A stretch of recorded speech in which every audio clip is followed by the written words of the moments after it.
बिस्मिल्लाहिर्रहमानिर्रहीम। अस्सलाम वालेकुम नाज़रीन, मैं हूँ साकिब बशीर। आज मेरे साथ मौजूद हैं मतीउल्लाह जान साहब। हम बात करेंगे सरगोदा और फैसलाबाद से 9 मई के केसेस में आने वाले फैसलों से मुतल्लिक। गुज़श्ता रोज़ फैसलाबाद से एक अहम फैसला आया जिसमें पीटीआई के पार्लियामेंटेरियंस, खासतौर पर शिबली फराज, उमर अयूब और दीगर, उनको 10-10 साल कैद की सजा हुई। उसका तफसीली फैसला भी आ चुका है और उस पे आज हमने बात करनी है। ये 71 पेजेस का तफसीली फैसला है।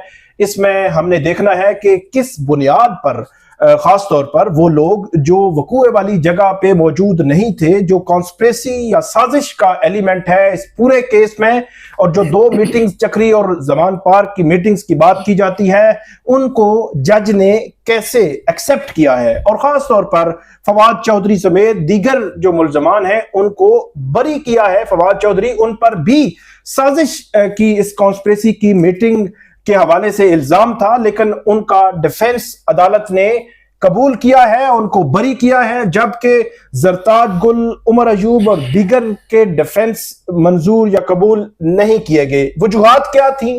और अदालत ने कम उम्र बच्चों को भी सजाएं सुनाई हैं। इसके अलावा इस जजमेंट में क्या है, मुकम्मल तफसील आपके सामने हम रखेंगे। लेकिन सबसे पहले बड़ी खबर आपके साथ शेयर करते हैं कि सरगोदा की इंसदाद दहशतगर्दी अदालत ने एक और फैसला सुना दिया है। इस फैसले में कोई पार्लियामेंटेरियंस तो मौजूद नहीं है, तकरीबन वही मुल्जमान हैं जो इससे कबल जिनको सजाएं हो चुकी हैं। लेकिन सरगोदा के आज के इस फैसले में नई चीज ये है कि एक कारकुन है पीटीआई के मोहम्मद इस्माइल नामी, जिनको उम्र कैद की सजा सुनाई गई है। इससे कबल लाहौर, फैसलाबाद या सरगोदा या इस्लामाबाद की जो इंसदाद दहशतगर्दी अदालतें हैं, इनमें से जो भी फैसले आ रहे हैं, इनमें 10-10 साल कैद की सजाएं हमारे सामने आ रही थी कि 10-10 साल कैद जब सुनाई जा रही है।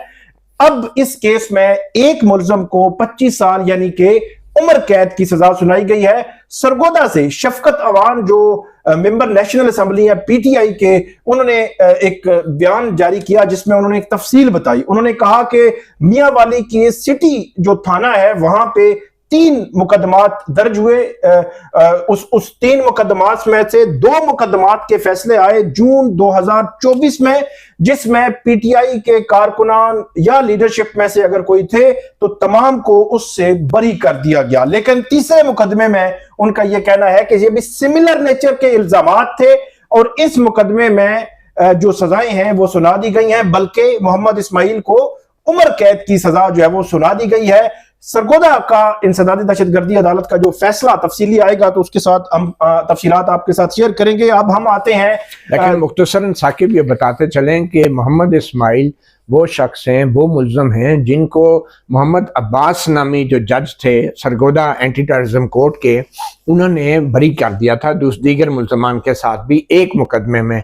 और मोहम्मद अब्बास वो जज थे कि जब यहाँ पे इस्लामाबाद हाई कोर्ट के 5 जजों ने खुफिया इदारों के ऊपर संगीन इल्ज़ामात लगाए थे एक ख़त के ज़रिए, तो उस हवाले से सो मोटो कार्रवाई के दौरान जब हाई कोर्टों से तजावीज़ मांगी गई थी तो Mohammad Abbas anti terrorism court की तरफ से एक रिपोर्ट जमा कराई गई थी और उन्होंने भी ऐसे ही संगीन इल्ज़ामात लगाए थे खुफिया इदारों के हवाले से कि उनके अहल खाना को हिरासत किया जा रहा है। और उस वक्त चीफ जस्टिस अहमद शहजाद गेबा थे जो chief justice Lahore high court थे, तो उन्होंने वो लेटर सुप्रीम कोर्ट के सामने भी रखा था। तो मोहम्मद अब्बास ने मोहम्मद इस्माइल को जो है बरी कर दिया था बाकी दो केसेस में। और आज उसी केस में जिन मोहम्मद इस्माइल जिसको बरी कर दिया गया था, उनको दूसरे केसेस में, बल्कि दूसरी 2 एफआईआरों में वकुआ वही है, हालात वाक़यात वही हैं, 25 साल कैद की सजा सुना दी गई है। और बाय द वे ये जो 25 साल कैद की सजा सुनाई गई है, उम्र कैद की सजा, ये जो है जाए वकुआ भी वही है, मियां वाली एयर बेसिस और दूसरे मामलात हैं, और इनको बरी किया था एक इन्हीं केसेस के हवाले से इससे पहले। ये बड़ी ही एक इम्पॉर्टेंट बात है और ये मामला मोहम्मद अब्बास ने जो बयान दिया था सुप्रीम कोर्ट में, वो मामला अभी पेंडिंग है। और अब हम बढ़ते हैं, जो फैसला है फैसलाबाद की इंसदाद दहशतगर्दी अदालत का, उसमें कुछ दिलचस्प जो पहलू हैं, जो नुक्ते हैं, जो पॉइंट्स हैं, हम सिर्फ उस पर बात करेंगे जिनके हवाले से जज साहब ने मुख्तलिफ रीजनिंग जो है वो दी है। आपके नजदीक सर क्या कोई दिलचस्प मामला है इसमें जो जज साहब ने डिस्कस किया है? देखें, बाकी एविडेंस को जिस तरीके से जज साहब ने उसका जायज़ा लिया है, उसको अप्रिशिएट किया है इस फैसले के अंदर, जज साहब की अंग्रेज़ी अपनी जगह, लेकिन उन्होंने ये ज़रूर साबित करने की कोशिश की है कि वो एक मुकाबले के इम्तिहान में बैठे हैं और अंग्रेज़ी जो है उनकी बड़ी ज़बरदस्त है। मगर इसी जजमेंट के अंदर उन्होंने जो सबसे दिलचस्प जो हवाला दिया है वो अंग्रेज़ के ज़माने के उस कानून का दिया है जिसमें साजिश को या कंस्पिरेसी को डिफ़ाइन किया गया था। और ये कानून है पाकिस्तान पीनल कोड, यानी ताज़ीरात पाकिस्तान का कोड, एक सेक्शन 107 और 109, और ये कानून 1860 में आया था। अब जज साहब कह रहे हैं कि 1860 में लॉर्ड मैकाले, जो कि अंग्रेज़ों का कानून बनाने वाला सबसे बड़ा जो एक जिसको हम कहते हैं लीगल एक्सपर्ट था, फाउंडर था जूरिस्प्रूडेंस का, उस लॉर्ड मैकाले का हवाला देते हुए ये जज साहब कहते हैं कि 1857 में जो अंग्रेज़ फौज के खिलाफ सब कॉन्टिनेंट में जंग आज़ादी हुई थी, तो उसके 3 साल बाद 1860 में ये साजिश और रिवोल्ट के बगावत के ऊपर अंग्रेज कानून लेकर आ गए थे। मगर जज साहब का ये कहना है कि वो जो साजिश और बगावत थी उस कानून में वो तो अंग्रेजों के खिलाफ थी, तो उसके लिए वो कानून लेकर आए थे।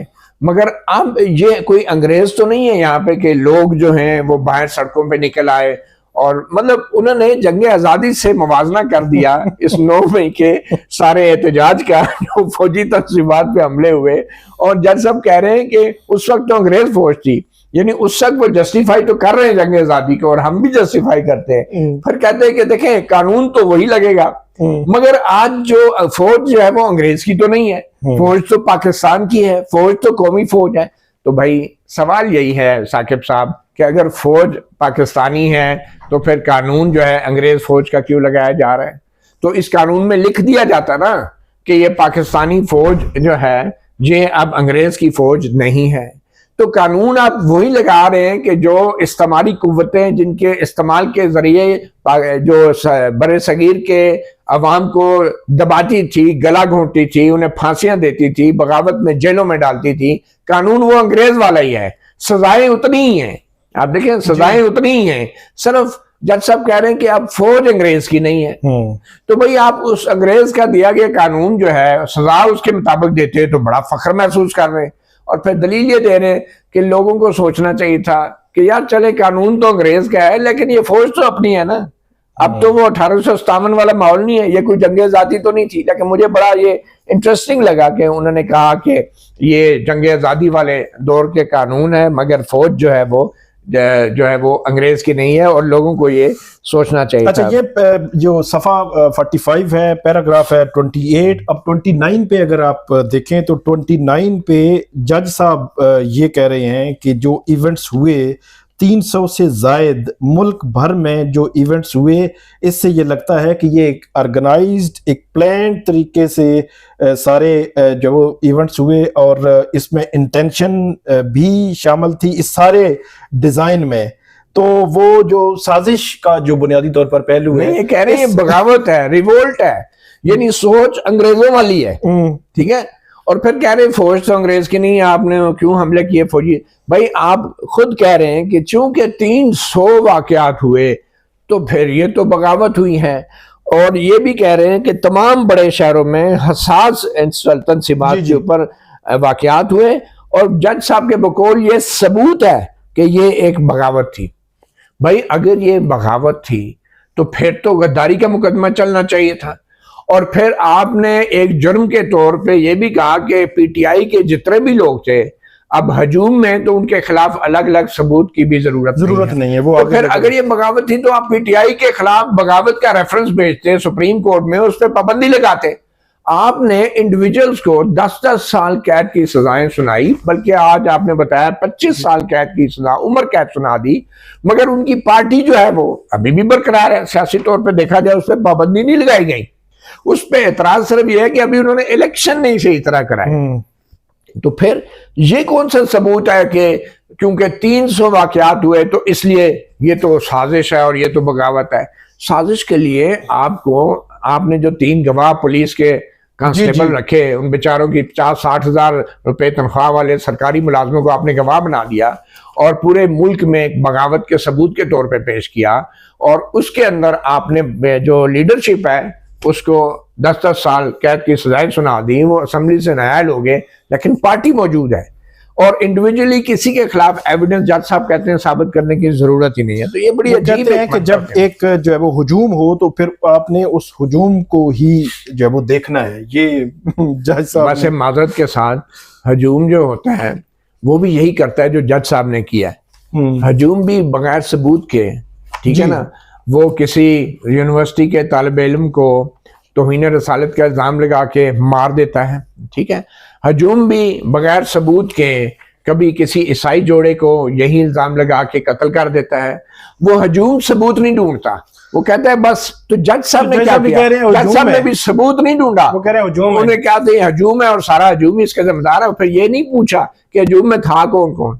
और भाई हजूम होना काफी नहीं है कि हवालदार फलान है, इंस्पेक्टर फलान है, जो फहरिस्त दी है वो सारे ही मुजरम है। आपने साबित करना है कि उस फहरिस्त में एक एक शख्स जो है वो क्या उस मौके पे मौजूद था या उस हजूम में भी मौजूद था। चले ये भी मान लें कि हजूम था, लेकिन पहले ये तो साबित करें ना कि ये तमाम मुल्जमान उस हजूम का हिस्सा थे।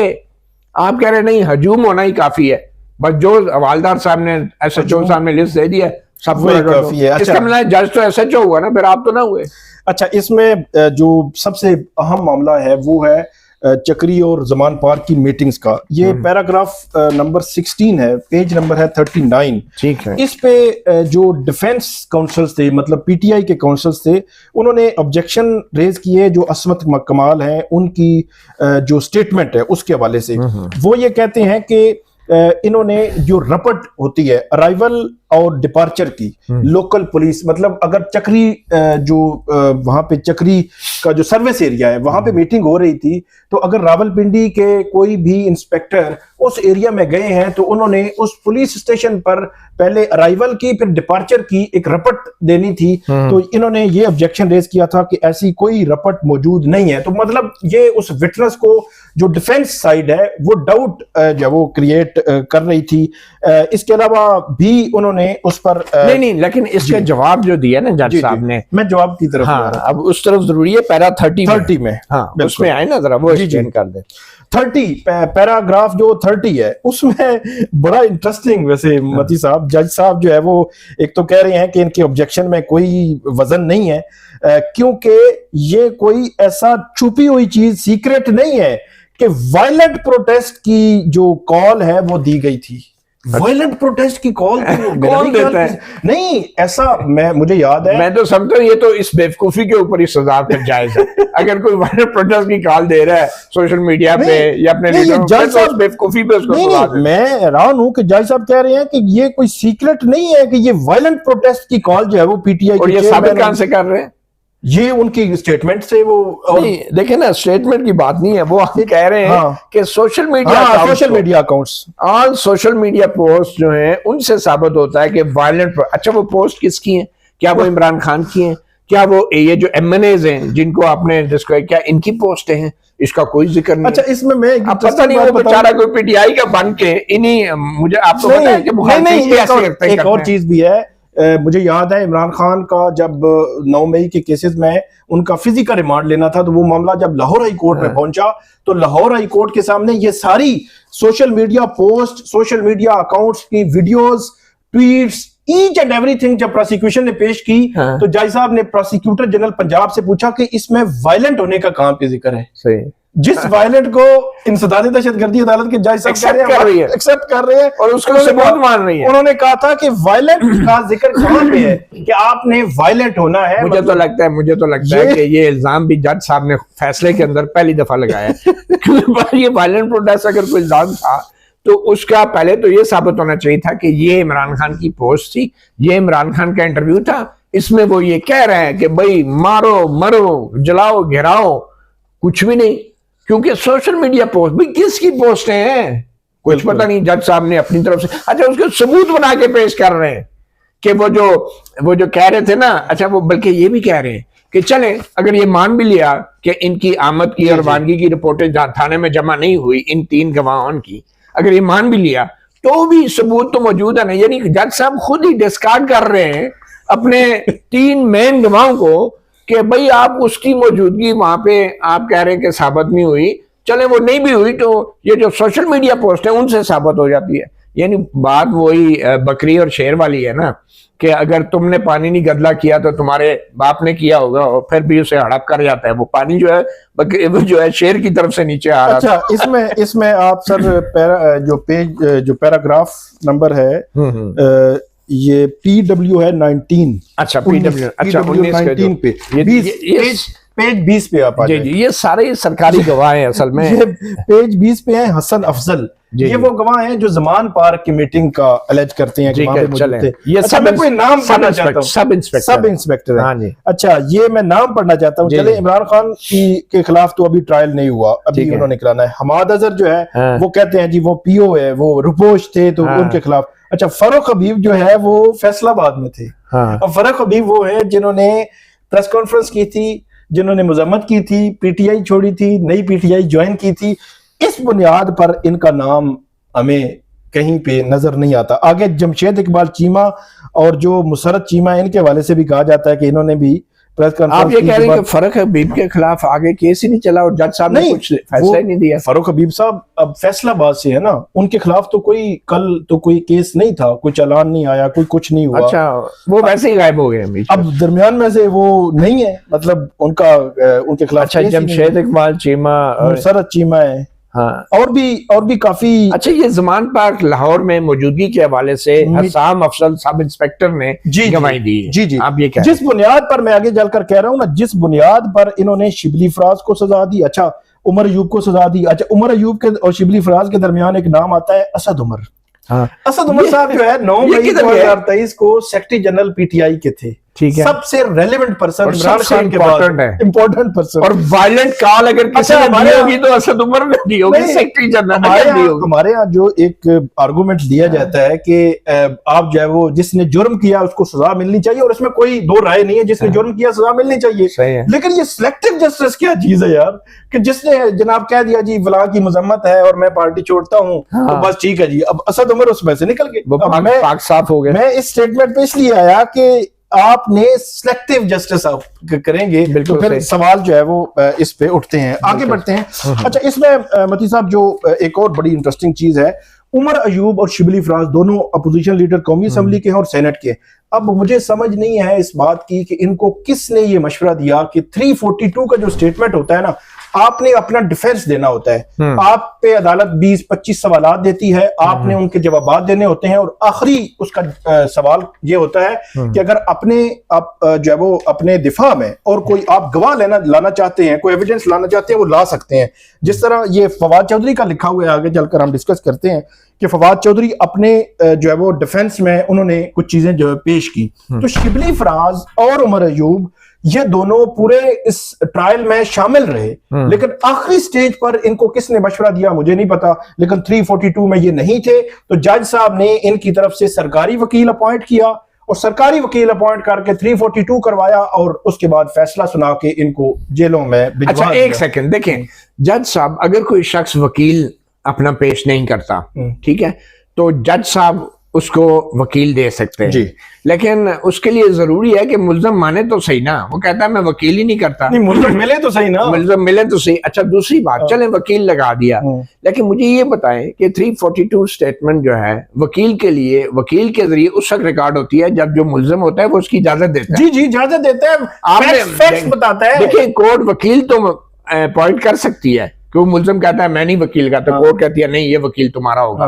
लेकिन ये इख्तियार देना कि वो मुल्ज़म के बिहाफ पे 342 का बयान देगा, ये तो मुल्ज़म ही दे सकता है ना। और दूसरी बात, कई मुल्ज़म ऐसे होते हैं कहते हैं हमने बयान नहीं देना, और वो है भी।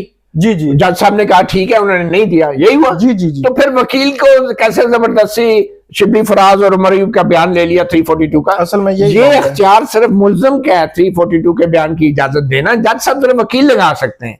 तो भाई शिबली फराज और उमर अयूब का भी लिख देते कि भाई उन्होंने 342 का बयान देना पसंद नहीं किया, तो फिर ये जज साहब वकील को कैसे मजबूर कर सकते हैं कि भाई तुम 342 का बयान दो? वो वकील तो लगा सकते हैं, तो ये बाकियों की तरह इनको भी ट्रीट कर लेते हैं।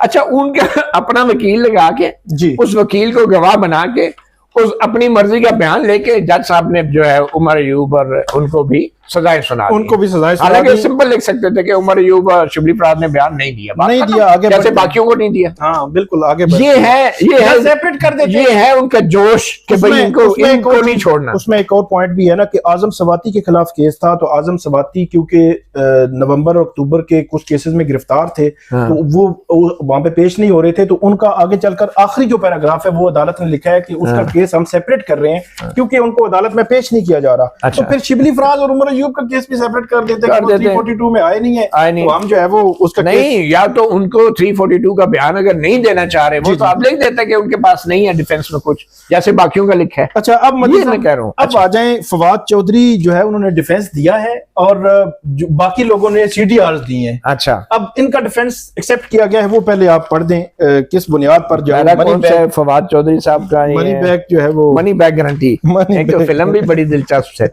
मनी बैग गारंटी जी। उर्दू में कहते हैं कि वो कहते हैं कि है कीमत की वापसी की गारंटी, कि अगर आपका काम ना करे कोई चीज तो वो पैसे वापस गारंटी है, माल वापस कर दो तो पैसे वापस ला लो, ये मनी बैग गारंटी होती है। तो मुझे लगता है कि फवाद चौधरी साहब को भी किसी ने मनी बैग गारंटी दी हुई थी इस सारे मामले में और उनको मिल गई, पैसे वापस हो गए सारे। वैसे मेरा ये ख्याल है कि वो फिल्म देख रहे थे मनी बैग गारंटी की। फवाद चौधरी अगर उन मीटिंग्स में नहीं थे, वो उन्होंने एस्टेब्लिश कर दिया है, तो बजाय इसके हम ये कहें कि वो उनको सजा होनी चाहिए थी। मेरा ख्याल है अगर बाकी लोग नहीं थे और उनका एस्टेब्लिश है कि उमर अयूब अगर पेशावर में थे, शिबली फराज किसी और जगह थे, जरताज गोल अगर उनको भी सजाएं नहीं होनी चाहिए। सर बात ये है कि जब आप एक फैसले में एक ही इशू के ऊपर, एक ही एविडेंस के ऊपर एक मुल्जिम को रिलीफ देते हैं और दूसरे मुल्जिम को नहीं देते हैं, तो वो जो रिलीफ मिली होती है किसी को, वो भी गलत है। ठीक है, आइन कानून का प्रोसेस तो ये है ना। पढ़े सर क्या कहते हैं। अच्छा, जो मनी बैग गारंटी वाला उसका पेज मुझे नहीं उसका मिल रहा, फवाद चौधरी साहब का, वो बड़ा इंटरेस्टिंग है और उन्होंने उसमें फैसल कुरैशी साहब हैं, एक फैसल कुरैशी से जिनका शो था यहाँ पे मेरे ख्याल में इस्लामाबाद क्लब में एक मूवी चल लगी हुई थी और कहा कि ये बड़े इंपॉर्टेंट गेस्ट थे उस सिनेमा की, उस सारी चीज के। और ये है जी ये पैरा 13 है जी। इस पे वो कहते हैं कि फवाद चौधरी ने अपने दिफा में वकील भी पेश किए और 340 सेक्शन 2 का जो है वो बयान भी रिकॉर्ड कराया। और फैसल कुरैशी हैं जी, उनके दिफा में जो पेश हुए, और फैसल कुरैशी ने कहना था कि 7 मई को, जो कि इंस्पेक्टर साहब हसाम साहब कहते हैं कि हसाम ही थे शायद, जी ज़मान पार्क वाली मीटिंग में वो फवाद चौधरी ने भी शिरकत की। तो वो कहते हैं कि मैं तो इस्लामाबाद क्लब में था, लाहौर में था ही नहीं, और वहाँ पे एक मूवी है अंग्रेजी की मनी बैग गारंटी, वो देख रहा था शाम 5 बजे। ठीक है। और फिर फैसल कुरैशी का ये कहना है कि जी बिल्कुल ये हमारे मेहमान थे और ये हमारे गेस्ट थे। अच्छा, फवाद चौधरी ने आगे भी एक उन्होंने जो बयान दिया 340 रिलीज 2 का, वो कहते हैं कि मैं बिल्कुल मासूम हूँ, मैंने कोई जुर्म नहीं किया, मैं 7 मई को इस्लामाबाद में था सारा दिन और किसी किस्म की कोई मीटिंग मैंने ना तो फिजिकली और ना ही ऑनलाइन अटेंड की है। ज़मान पार्क की किसी मीटिंग का मैं हिस्सा बना हूँ, चेयरमैन इमरान खान की जो सदारत में मुबैना तौर पे जो कहा जा रहा है कि हुई हैं। तमाम मेरे जो टीवी के इंटरव्यूज़ हैं और जो क्लिपिंग्स हैं उनको एडिट किया गया है और उनका जो फैक्ट्स हैं उनको ट्विस्ट किया गया है। ये देखें, ये बड़ी बात है कि शायद कोई पैमरा की तरफ से या FIA की तरफ से सबूत के तौर पे जो इनके खिलाफ क्लिप दिए गए थे, सोशल मीडिया फवाद चौधरी ने कहा कि ये एडिटेड है और ये ट्विस्टेड है। ये बड़ा इंटरेस्टिंग है और मैंने किसी बंदे को कोई इस्तेमाल नहीं दिखाया। मैं सुप्रीम कोर्ट का एक प्रैक्टिसिंग लॉयर हूँ, वैसे प्रैक्टिसिंग लॉयर तो नहीं है फवाद चौधरी साहब, बाहर जितनी भी है, चलो फैसल चौधरी साहब के जरिए शायद प्रैक्टिस करते हैं वो तो, और वो साबिक रुकन कौमी असेंबली भी हूँ और वज़ीर भी रहा हूँ, और मैंने कभी कोई ऐसा मटेरियल पब्लिश नहीं किया जो कि इश्तिहाल अंगेज। अच्छा, इसमें पैराग्राफ 37 है जिसमें अदालत ने कंक्लूड किया है इनकी हद तक जो केस है। अच्छा, वो ये कहते हैं कि उन्होंने डॉक्यूमेंट्री एविडेंस दिए और सारा जो आपने भी बता दिया, लेकिन क्या ऐसा एविडेंस किसी और ने नहीं दिया? इसको एक्सेप्ट किया। अच्छा, CDR का जो बाकी है ना, CDR का पैराग्राफ 66 आप उस पे आ जाए, जो इम्पोर्टेंट है कि अदालत ने बाकी जिन्होंने इस पे अपना दिफा दिया है, अपने दिफा में, डिफेंस में जो लाए हैं, पैराग्राफ 66 उसको आप जो है वो पढ़ें। उसमें बताया गया है कि जज साहब क्या कह रहे हैं। अब देखें ना, CDR show location of SIM number. जी जी। वो जो जज साहब कहते हैं कि ये जो CDR होती है, ये सिर्फ ये बताती है कि वो जो सिम है उस रोज इतने बजे मोबाइल और सिम किस जगह पे थे। CDR सिर्फ ये बताती है। इसका ये मतलब नहीं है कि वो जो सिम है वो और मोबाइल जो है वो मालिक की जेब में हो। मालिक हो सकता है किसी और को दे के कहीं और चला गया हो। जज साहब की बात देखें, मंतक लगती है, लेकिन आज तक जो है वो CDR को बुनियाद बना के सजाएं सुनाई भी जाती रही। जी जी। और इसी जजमेंट के अंदर बहुत सा जो एविडेंस जो जज साहब ने एक्सेप्ट किया है, उनमें से एक CDR का भी है जिनको सजाएं सुनाई गई हैं। तो इस केस में जियो फेंसिंग क्या है? जियो फेंसिंग यही है। जियो फेंसिंग ये है कि आपकी मौजूदगी वहां पे आपका मोबाइल की मौजूदगी है। अब जियो फेंसिंग क्या कहती है कि वो ये जज साहब जो कहते हैं कि आपकी जो किसी इंडिविजुअल की उस वहां पे मौजूदगी कहाँ पे थी। फॉर एग्जांपल मेरे पास एक मोबाइल है, इस वक्त हम सुप्रीम कोर्ट में है, तो अगर CDR में दूंगा तो जज साहब कहेंगे कि मोबाइल की CDR हम नहीं मानेंगे, आप अपनी स्टेब्लिश करेंगे है या नहीं है। लेकिन दूसरी जानिब जियो फेंसिंग हुई तो उस जियो फेंसिंग में उन मोबाइल नंबर्स की वजह से उन लोगों को इन केसेस में लाया गया और उनको सजाएं भी दी गई। बात मेरी खालिद शफीक जो इनके वकील है PTI के वहां फैसलाबाद में, उनकी बात हुई, उन्होंने कैटेगोरी उन्होंने कहा जियो फेंसिंग में कुछ लोग उनके मोबाइल उस एरिया में थे उनको लाया गया है और उनको जो है वो सजा दे दी गई है। तो ये कंट्राडिक्टी एक जो है वो एक फैक्ट लगता है जज साहब की जानिब से कि जियो फेंसिंग में आप सजा दे रहे हैं, वहां पे भी CDR या मोबाइल की मौजूदगी है, मोबाइल नंबर की मौजूदगी है, तो यहां पे आप कह रहे हैं कि हम नहीं मानते। तो ये बहुत सारे लोगों ने CDRs अपनी अपनी दी और उसमें ज़रताज, गोल उमर अयूब और ये जो लोग हैं ये कहते रहे हैं कि ये हमारी CDR जो है वो मानी जाए। अच्छा, इसमें इसके अलावा जो एक और जो कल चीज रिपोर्ट नहीं हुई वो जो है ये है कि CPO जो फैसलाबाद है उनको ये ऑर्डर किया गया कि इन तमाम को गिरफ्तार करके अदालत पेश करें गुज़श्ता 31 जुलाई को ही, और इस ऑर्डर में लिखा हुआ है ताकि इन तमाम को जेल भेजा जाए। तो एक मैं फैक्ट बता दूं कि कल फैसला सुनाने वक्त एक भी इसमें से मुल्जम वहां कमरा अदालत में मौजूद नहीं था, तो इसलिए किसी की गिरफ्तारी नहीं हुई, जो 196 के करीब जो है वो। एक और फैक्ट जो है सफा नंबर 68 पे है, ये 91 जो है वो लोग हैं जिनकी जो जायदाद जब्तगी का ऑर्डर है, ये आप 68 का ये पढ़े अंडर जी 72 ये नहीं ये है ये ठीक है, ये है हाँ लास्ट वाला ये अंडर सेक्शन 72 है ATA का, whole property of each convict shall stand forfeited to the government. अच्छा, ये अच्छा। जो इम्पोर्टेंट है इसमें पिछला देखें ना आप, ये लोग हैं तकरीबन ये तो 77 के 91 लोग हैं। अच्छा, 91 की ये सजाएं हैं सारी, और इसमें अच्छे भले जुर्माने भी हैं तमाम लोगों को। लेकिन इसमें सबसे जो दिलचस्प चीज जो कल रिपोर्ट नहीं हुई कि इनकी जायदादों के हवाले से भी, जो उनकी प्रॉपर्टीज हैं उनके हवाले से भी अदालत में साहिबजादा हामिद रजा भी हैं। हाँ, साहिबजादा हामिद रजा भी हैं इसमें। जी जी बिल्कुल, तमीना रियाज और ये बड़े नाम हैं इसमें।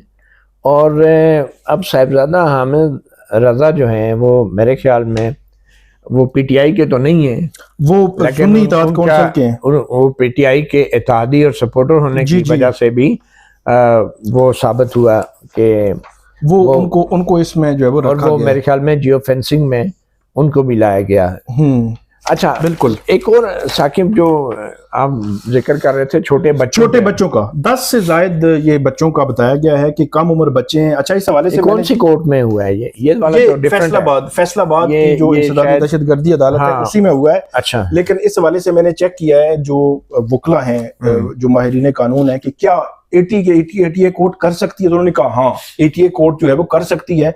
लेकिन कम उम्र बच्चों को ये होता है कि बेल स्टेज पे, सजा की स्टेज पे उनको थोड़ी सी रिलैक्सेशन मिल जाती है कम उम्र होने की वजह से, लेकिन यहाँ पे नहीं दी गई। यहाँ पे एक ही उस तरह जो रखा गया है और बाटा रेट बच्चों के लिए और खवातीन के लिए भी कुछ नहीं है ऐसा। दो जो है वो खवातीन का बताया गया है कि 2 खवातीन है इस सारे में, उनको भी उसी में सजाएं, जो बाकियों को सजाएं हुई हैं उनको भी वही सजाएं हुई हैं। 2 साजिश की जो मीटिंग्स हैं, ये चक्री वाली और जमान पार्क वाली, ये जज साहब ने तस्लीम की है। हम इस पे काफी डिटेल में बात कर चुके हैं। ये जज साहब ने तस्लीम की, हालांकि इस पे बड़े क्वेश्चंस किसी न किसी तरह जो है वो ये मीटिंग्स हुई हैं जी, ये मीटिंग जो है वो हुई है।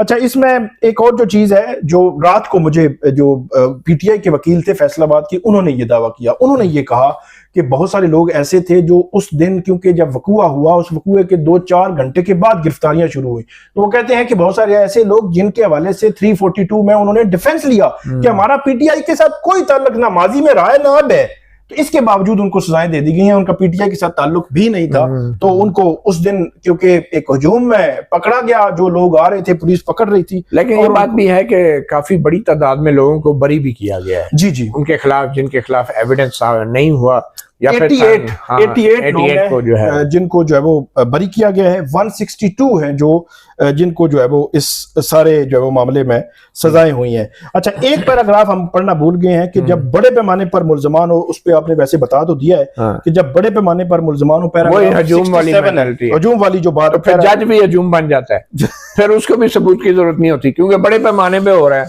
तो मतलब हजूम, मॉब किलिंग किसको कहते हैं? तो मैं समझता हूँ कि ये जस्टिस की मॉब किलिंग है, जिस तरीके से इंडिविजुअल्स के अगेंस्ट कोई एविडेंस नहीं आया और सिर्फ ये कह देना कि हजूम था, मतलब आप ये तो वही नामालूम वाली बात है ना, जैसे एफआईआर में नामालूम लिख के आप कई बंदों को पकड़ लेते हैं, इसी तरह हजूम लिख के कई बंदों को आप सजाएं जेलों में डाल दें क्योंकि हजूम था। अच्छा, सुगरा बीबी केस में क्या हवाला भी दिया गया, पैराग्राफ 31 है मती साहब। अच्छा, सुगरा बीबी केस आपको पता है कि वो एक वकूए की एक ही एफआईआर पे था, तो यहाँ जज साहब ने ये कहा है कि ये सारी जो कंस्पिरेसी थी, क्योंकि हर जगह अलग अलग हुई, अलग अलग इवेंट्स से अलग अलग वकूए थे, तो ये इन्होंने एक ऑब्जेक्शन लिया था पीटीआई के वकला ने, तो उसको उन्होंने रिजेक्ट किया कि उन्होंने कहा कि नहीं, सुगरा बीबी केस यहाँ पे इम्प्लीमेंट नहीं होगा, बल्कि अलग अलग केसेस। वो ये कह रहे हैं कि जो एक साजिश, अगर एक साजिश होती है जी, तो साजिश के नतीजे में एक से जायद जराइम हो सकते हैं जी, और एक से जायद जाय वकूआ हो सकते हैं, वो जज साहब ये कह रहे हैं। हालांकि जब साजिश एक है तो आप एक मुकदमा चलाएं, लेकिन उस एक मुकदमे में मसला ये था कि फिर लोगों को जो है ना ज्यादा अरसे तक आप जेलों में नहीं रख सकते। उस एक में ये था कि फिर लोगों को अपना दिफा करने में आसानी होगी। उस एक में ये था कि अगर एक केस में एक बंदा छूट जाता है तो उसको दूसरे केस में, जैसे मोहम्मद इस्माइल के साथ हुआ, उसमें रगड़ दें। यानी कि मुख्तलिफ जजेस के पास एक ही बंदे को कितनी बार पेश होना पड़ रहा था, सिर्फ इस बात को यकीनी बनाने के लिए कि अगर एक केस में वो नहीं होता, ये तो जैसे मल्टीपल चॉइस आंसर नहीं होते जी जी, तो मतलब एक ना हुआ तो चलो दूसरे में इसको रगड़ देंगे, तो मकसद रगड़ा लगाना था। और ये जो खौफ की फजा पैदा की है, ये एक पैगाम है बहुत बड़ा। असल में ये सजा नहीं है, ये पैगाम है कि आइंदा 1857 वाला कोई काम नहीं होना चाहिए। अच्छा, कानून वही है। बिल्कुल, ये जुनैद अफजल साई हैं, इनको जो सजा हुई है वो 3 साल की है। ये जो वाहिद हैं इस सारे मामले में जिनको 3 साल कैद की। अब इनके हवाले से जज साहब में भी समझ रहे हों कि कम है सबूत, तो इसलिए ये अली अफजल साई जो एमएनए हैं उनके भाई हैं, आई थिंक। अच्छा, मैं साकिब में बड़े इंटरेस्टिंग बात है जी जी कि जज साहब ने थोड़ा सा फिलोसफर भी बनने की कोशिश की है, वो ठीक है, और उन्होंने बाकायदा अपना एक फिलोसफी दी है जी जी, और पीटीआई के ऊपर बतौर सियासी जमात जज साहब ने कमेंट किया, अपना सियासी तज्जिया भी दिया है कि पीटीआई की सोच क्या है, पीटीआई का नजरिया क्या है। वो जिसको कहते हैं ना शाह से ज्यादा शाह के वफादार। एक जज को ये बनता नहीं है कि आप लोगों को 10-10 साल जेल की सजाएं भेज रहे हैं और आप उस सियासी जमात पे कमेंट कर रहे हैं जो सियासी जमात के टहरे पे नहीं है। जी जी, आप ये देखें कि जज साहब ने सियासी इतनी गुस्सा और नफरत झलक रही है उनके अंदर कि उन्होंने मुल्जमान के एक्ट के ऊपर कमेंट नहीं किया, जो आमतौर पे लोग करते हैं कि तुमने सोसाइटी के साथ ये किया, तुमने इंडिविजुअली करते हैं। लेकिन आपने एक सियासी जमात को हिट किया और एक ऐसे बंदे का नाम लेके हिट किया जिस बंदे के खिलाफ अभी फैसला नहीं आया। जी जी, ठीक है। आप कहते हैं जज साहब कि ये जो है कि चेयरमैन पीटीआई की जब गिरफ्तारी हुई है तो इस बात का इम्कान मौजूद है कि एक कंस्पिरेसी हुई हो और इतने बड़े पैमाने पे हुई हो कि उससे बहुत सारे जराइम या बहुत सारे वाकयात हुए हों जो कि एक सियासी जमात की तरफ से जिनको मुनज़्ज़म किया गया हो ये साजिश जो है, और जिसके ह्यूज मेंबरशिप है और उसके बड़े फॉलोअर्स हैं, ये भी कह रहे हैं वो। अब यहाँ पे आके जज साहब कह रहे हैं कि उनकी बड़ी मेंबरशिप है, बड़े फॉलोअर्स हैं, क्योंकि हैं। मकसद सजा देना है और साजिश साबित करना है, अदरवाइज कभी वो ये बात ना करते। और फिर वो आगे जाके कह रहे हैं कि वो एक्टिविस्ट हैं जो उन्होंने अपने लीडर की कॉल पे बाहर निकले हैं, और जो चेयरमैन पार्टी है इमरान अहमद खान न्याजी, जो जब एक कल्चर ऑफ निहिलिज्म, अब निहिलिज्म क्या है? निहिलिज्म ये है, जो मैंने इसके ऊपर रिसर्च किया है, इस वर्ड के ऊपर, जी कि भाई मैं ठीक हूं और बाकी सब गलत हैं, सिर्फ मैं जो सोच रहा हूं वही सोच हावी होनी चाहिए। अब ये मैं समझता हूं कि ये तो जज साहब को जो है एक किताब लिखनी चाहिए, और डेफिनेटली इतने पढ़े लिखे माशाल्लाह, जजमेंट्स के अंदर ये जो फलसफे झाड़ हैं, तो ये कोई रिसर्च पेपर लिखे निहिलिज्म के ऊपर। आपने एक वर्ड अंग्रेजी का लेके उसका इधर उधर से मतलब देख के आपने एक सियासी जमात के साथ एक चलते चलते जो है वो आपने वो उंगली लगा दी, दाग लगा दिया, निहिलिज्म।